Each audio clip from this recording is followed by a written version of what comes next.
What's up, fight fans? Here on MMA Weekly with Cage Side Seat, Jim Grieshaber, call me Gries. I got the legend, the combat sports GOAT, the one and only Henry Cejudo, King Triple C. There you see him right there. He's living the life. Just got married, has a baby on the way within the next couple of months. Triple C, I know you've been enjoying your life. You got the Hot Boxing podcast with Mike Tyson, doing all these business things, but I still got a little bit of a love for the fight game, and we saw an incredible fight, man. Brian Ortega and Alexander Volkanovski in a war tonight. Yeah, no, and I can tell you that's one of the greatest mixed martial arts fights of all time. I mean, the guys demonstrated wrestling, jiu-jitsu, striking. It was a mixture of everything, and that's exactly what what mixed martial arts is. It's not just a stand-up war. And that's what I appreciate and love that fight. Man, we were talking before the fight, and you talked about the jiu-jitsu of Brian Ortega. How in the world did Volkanovski get out of those three chokes? I mean, I thought anybody else in the world, and Ortega gets the finish. You know why? It's because of sweat and grit. All the trash talking that's happened. Like, you remember that stuff, being caught in those positions. And I think Volkanovski was like, no, his pride. That's when you have that good pride. Like, no, I'm gonna fight you to the very end. And you can owe it to part of the sweat. But I do believe if Brian would have jumped into that in the first or second round, he would have slept Volkanovski. Yeah, the sweat was there, but incredible too that Brian Ortega, it looked like he'd be finished so many times with strikes by Volkanovski, and they're giving him tests in between rounds, trying everything they can do to stop the fight, but he kept it going all the way to the end. Yeah, of course, man, and that's man, I tell you what, kudos to both of those guys. Like, that was a war, man. That was a war, and for Brian, he really has to take a step back because you can't be in those fights. He was in there with Holloway. Now with another big one like that, it's like, dude, that's a lot of punishment. So he really has to kind of chime down on his defense and his range. And once you understand that, Brian's tough, man. He could be the UFC champ. I'm going to get to you in a minute. I don't want to disrespect the fighters who fought tonight. What about Valentina? How good is she, man? That was incredible. Oh, man, Valentina is she's the GOAT, man. People are saying Amanda Nunes, like, no, not really, man, because she was really a 25er when she fought.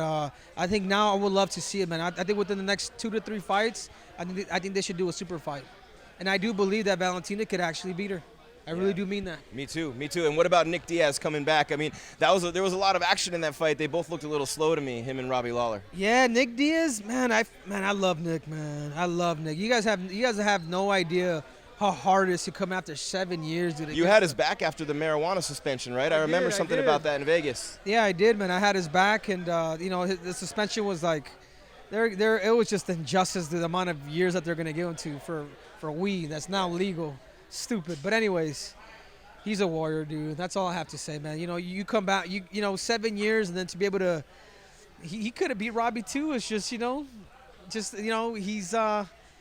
just the jitters, dude. The fact that he hasn't competed for such a long time, it will take a toll. Like, a couple of years, a few years is good, but 7 years at the age of 38, man, my hat's off to him.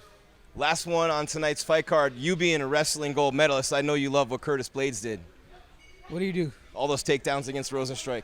Yeah, and he's good, and yeah, of course. Actually, I kind of missed that fight, to be honest with you. Oh, he took him down a whole bunch of times. He took some punishment on the feet, but he did what you have to do against a kickboxer. There's really no other wrestlers in the heavyweight division now. There isn't. And I think, Blades I think he was winning that fight, his last fight, and he ended up getting knocked out. But yeah, Derek Lewis. Yeah, Derek Lewis. But it's part of the game. I think he's, I think if he can even use it a lot more, I think he could be a big problem for any of the heavyweight guys.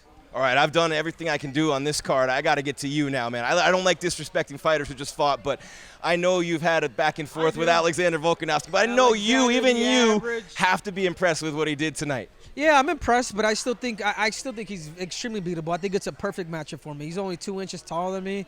If you guys think Brian Ortega has a tank, man, I'm a whole nother level of mental, physical. I'm shorter than him, so that means that therefore I'm going to be faster than him. Do you think you're stronger? I think so too. I know how to use my leverage, man. I just think it's just a great matchup for me.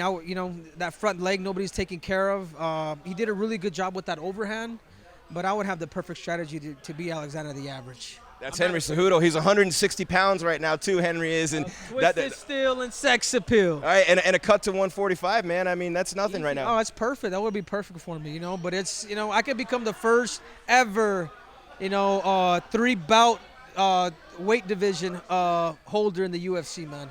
And I can. And I know if Dana White is listening to this, I know I could beat him. But at the same time, man, I'm money talks, dude, and I'm also happy with my resume, dude. So, but I would love to fight Alexander the Average. I really would. All right, we Jim, come on, Dana. You're gonna hear it here, dude. I wouldn't. Not only do I believe that I could beat him, but I would stop him, and I mean that. All right, so do you want to say anything else to campaign for that fight, or just let it be where it is? No, I think Alexander the Average. You know what's up, dude. If you're gonna doubt an Olympic champion, a flyweight champion, a bantamweight champion, you're crazy, dude. Sign the contract, man. Hit up Dana White. Let's make it happen, dude. It's simple. You're probably gonna beat Max again. Who else is next after that? I would love to fight either one of them, dude. Max Holloway or Alexander the Average, dude. But I know I could win. I know I could beat them. You both. love being an underdog too. Oh, I love it, man. I've been an underdog. And you love legendary stuff. Oh, of course, man. Of course. It's the Olympics, dude. I was a huge underdog there. They counted me out, dude. I'm one dude you never count out. Count anybody else out, but not me. A 3-division champion. Think about the possibility there. We need to have that fight so we can at least see if Triple C can get it done. Meanwhile, legend out of the cage, man. Congratulations. You got your daughter being born here soon. Just got married. I know you're enjoying just this whole new phase of life for you. Of course, man. It's something new, man. I'm enjoying life right now, too. So whether I come back to fighting or not, I still study the game. I go in the gym, I'm at the gym every day, actually, honestly, helping out these guys, going over positions and things like that. Zhang Wei Li right now? Yeah, Zhang Wei Li's here. Davidson Figueiredo, I don't know if you know, but he's coming down to Fight Ready in the next couple weeks. And we were going to, Fight Ready is becoming the mecca of championship camps. Unbelievable what Dave Zowine's done. And he doesn't like me mentioning his name or giving him he doesn't like anybody giving him any credit. He likes to stay in the background, but he means a lot to you guys. Oh, of course, man. Dave Zowine is my mentor. He's the reason why I became a world champion. He's the reason why, people are going out there, because he's a leader. He don't mess around, to say the least. And it's strictly business, man.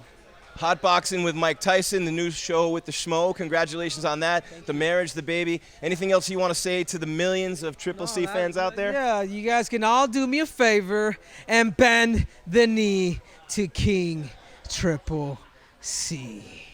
Nothing else we can say other than that. Triple C, Henry Cejudo, the greatest combat sports athlete of all time. I'll just stand behind him and close it from back here. Thank you for being with us on this MMA Weekly exclusive right after UFC 266 from your hometown in Phoenix, Arizona. MMA Weekly, the most trusted source of news and entertainment in mixed martial arts for almost 20 years. I'm Jim Grieshaber. Call me Gries. Till next time, keep your game tight and your mind right with Triple C. We're out.